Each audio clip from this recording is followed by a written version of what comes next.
সংগ্রামী উপস্থিতি, জুলাই যেমন ছিল আমাদের জন্য কষ্টের, জুলাই মাস ছিল নির্মমতা নিষ্ঠুরতা, তেমনি জুলাই ছিল প্রতিবাদ, প্রতিরোধ এবং বিজয়ের মাস।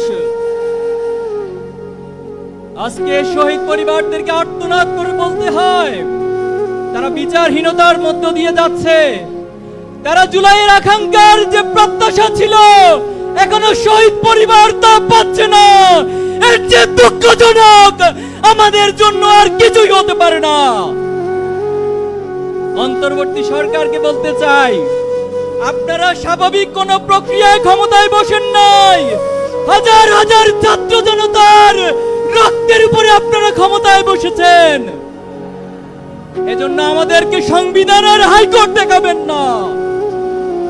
অতি সত্বর জুলাই প্রক্লেমেশন ঘোষণা করুন। এই জুলাই মাসের মধ্যে শহীদ গাজীদের স্বীকৃতি দিয়ে জুলাই প্রক্লেমেশন ঘোষণা করতে হবে। সংগ্রামী উপস্থিতি, বাংলাদেশের শিক্ষাঙ্গনগুলোকে গত 15 বছর সন্ত্রাস, মাদকের অভয়ারণ্যে পরিণত করা হয়েছে। আজকে যে নতুন বাংলাদেশের স্বপ্ন তৈরি হয়েছে, বাংলাদেশের ছাত্র সমাজ, যুব সমাজ, এই দেশবাসী নতুন করে স্বপ্ন দেখতে শুরু করেছে। কিন্তু দুঃখজনক হলেও সত্য, এতগুলো সংস্কার কমিশন গঠন হয়েছে, অথচ শিক্ষা জাতির মেরুদণ্ড, শিক্ষার মধ্য দিয়ে একটি জাতি অগ্রসর হয়, সেই শিক্ষা সংস্কারের কোন কমিশন গঠন করা হয় নাই। ব্রিটিশদের রেখে যাওয়া দাসত্বমূলক শিক্ষা ব্যবস্থা, পাশ্চাত্যের চাপিয়ে দেওয়া মতাদর্শের শিক্ষা ব্যবস্থা, পার্শ্ববর্তী রাষ্ট্রের মূল্যবোধের চাপিয়ে দেওয়ার শিক্ষা ব্যবস্থা আমাদেরকে দিন দিন গ্লানি টানতে হচ্ছে। জুলাই পরবর্তী এই বাংলাদেশে আমরা আজকের এই সমাবেশ থেকে দাবি করছি, অতি সত্বর এই বাংলাদেশের স্বাধীনতা, সার্বভৌমত্ব, এই বাংলাদেশের ইসলামী মূল্যবোধ, আদর্শিক মূল্যবোধ, জাতিসত্তার ইতিহাসকে ধারণ করে নতুন একটি আদর্শিক শিক্ষা ব্যবস্থা গড়ে তুলতে হবে। ছাত্র জনতার প্রাণের দাবি শিক্ষাঙ্গনগুলোতে দ্রুত ছাত্র সংসদ নির্বাচন। কিন্তু আমরা দেখতে পাচ্ছি এই ছাত্র সংসদ নির্বাচন নিয়ে বিভিন্ন মহল টালবাহানা করছে, কোরের রাজনীতি ফিরিয়ে আনার চেষ্টা করছে। আমরা বলতে চাই, শিক্ষার্থীদের প্রাণের দাবি এই ছাত্র সংসদ নির্বাচন অতি সত্বর সকল ক্যাম্পাসে আয়োজন করতে হবে। সংগ্রামী উপস্থিতি, ইসলামী ছাত্র শিবির 1977 সাল থেকে আজ অবধি সৎ, দক্ষ, দেশপ্রেমিক নাগরিক তৈরির দুর্বার এই আন্দোলন, এই কাফেলা নিরলসভাবে কাজ করে যাচ্ছে। আপনারা আমাদের প্রথম কেন্দ্রীয় সভাপতি মীর কাসেম আলী ভাইকে হত্যা করেছেন, আমাদের দ্বিতীয় কেন্দ্রীয় সভাপতি কামরুজ্জামানকে হত্যা করেছেন, জামাত ইসলামের নেতৃবৃন্দকে জুডিশিয়াল কিলিং এর মাধ্যমে হত্যা করেছেন, কোরআনের পাখি, বাংলাদেশের মানুষের নয়নের মনে আল্লামা সাঈদীকে মেডিকেল কিলিং এর মাধ্যমে হত্যা করেছেন। কিন্তু আমাদের অগ্রযাত্রাকে কেউ থামিয়ে দিতে পারেনি। অনেকে আমাদেরকে কথায় কথায় ভয় দেখায়।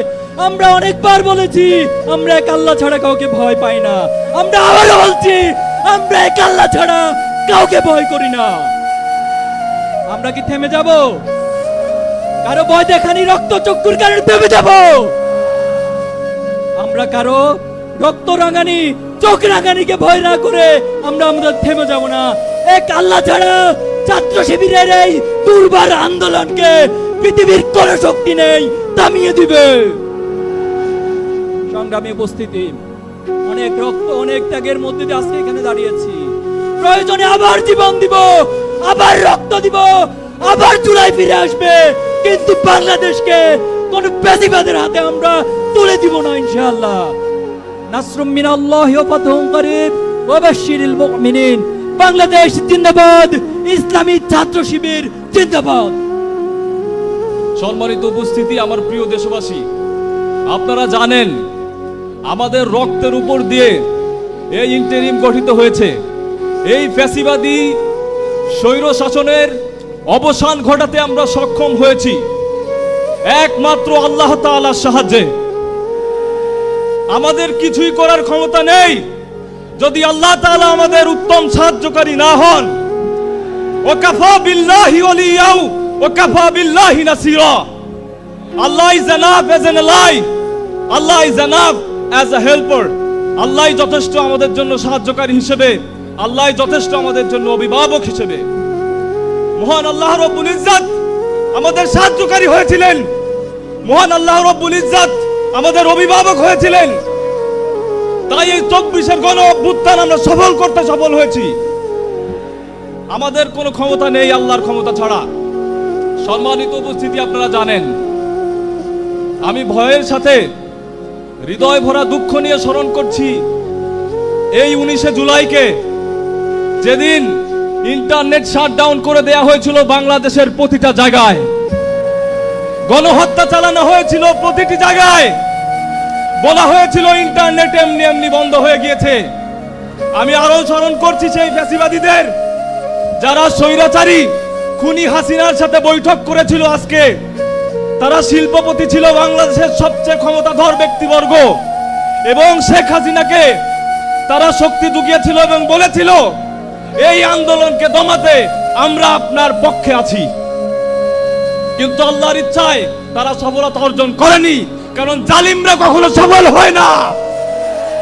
আপনারা জানেন আমার পাবলিক ইউনিভার্সিটির ভাইদের যখন দমন পীড়নের পরে তাদের আওয়াজকে দমিয়ে ফেলা হয়েছিল, এই প্রাইভেটের শিক্ষার্থীরা বুকের তাজা রক্ত দিয়ে এই আন্দোলনকে সক্রিয় করেছিল। এই কওমির ভাইরাই আন্দোলনকে সক্রিয় করেছিল 18 জুলাই থেকে। বাংলাদেশের প্রতিটা শ্রেণী পেশার মানুষ এই আন্দোলনকে সক্রিয় করেছিল 18 জুলাই থেকে। আমাদের পক্ষে কিছুই সম্ভব না আল্লাহ যদি না চান।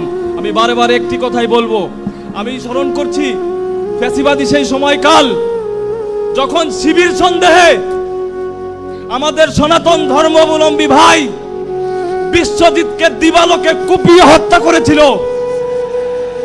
শিবির করা কোনো অপরাধ না, কোন রাজনৈতিক দলের সমর্থন দেওয়া কোনো অপরাধ না, কিন্তু তারা শিবিরকে ডাক দিয়ে সাধারণ মানুষ, সাধারণ ছাত্রদের উপর অত্যাচার, নিপীড়ন, গুম খুন চালিয়েছে প্রতিটা বছর তাদের স্বৈরতান্ত্রিক প্রতিটা শাসন আমল। আপনারা জানেন তারা যে নির্বাচন করেছে গত 3 টার্মে, বাংলাদেশের মানুষের নির্বাচনের ভোটের অধিকার তা দিতে পারেনি। জামাত ইসলামের আজকের এই 7 দফা যে প্রপোর্শনাল রিপ্রেজেন্টেশন বা পিয়ার পদ্ধতির প্রস্তাব এসেছে, সেটা সকল বাংলাদেশের মানুষের ভোটাধিকার এবং ক্ষমতায় যাওয়ার সুষ্ঠু প্রক্রিয়ার একটি পরিচায়ক। আমি আমার বক্তব্য বেশি দীর্ঘায়িত করব না, এটুকুই বলবো আজকের এই ঐতিহাসিক সমাবেশ যদিও আয়োজক বাংলাদেশ জামাত ইসলামী, কিন্তু এই আয়োজন, এই আজকের সমাবেশ পুরো বাংলাদেশের। আমি দেখতে পাচ্ছি পুরো বাংলাদেশ এই সমাবেশে, আমি দেখতে পাচ্ছি প্রতিটা মানুষের ভালোবাসা এই জুলাইয়ের প্রতি, আমি দেখতে পাচ্ছি প্রতিটা শহীদ পরিবার এবং আহত যোদ্ধা। আর এই 7 দফার সফলতা কামনা করি এবং আল্লাহ তাআলা আমাদের এই জুলাই সনদ এবং ঘোষণাপত্র বাস্তবায়ন করার তৌফিক দান করুন। খুনিদের বিচার বাংলার মাটিতে নিশ্চিত করার তৌফিক দান করুন। আপনাদের কাছে দোয়া ভালোবাসা চাই, আর আমার একটি দোয়া চাই আপনাদের সকলের সামনে। এই লাখো জনতার কাছে আমি একটি দোয়া চেয়ে যাচ্ছি যে আল্লাহ রব্বুল ইজ্জত 18 জুলাই গুলিবিদ্ধ হওয়ার পরেও আমি বেঁচে ফিরেছিলাম, কিন্তু এর পরবর্তী সময়ে দেশের কোনো ক্রান্তি লগ্নে আল্লাহ যদি আমাকে কবুল করেন সংগ্রাম করার জন্য, আল্লাহ যেন আমাকে শহীদ মৃত্যু দেন। আল্লাহর কাছে এই দোয়াটা করবেন, এই বলেই আমার বক্তব্য শেষ করছি। আসসালামু আলাইকুম ওয়া রাহমাতুল্লাহি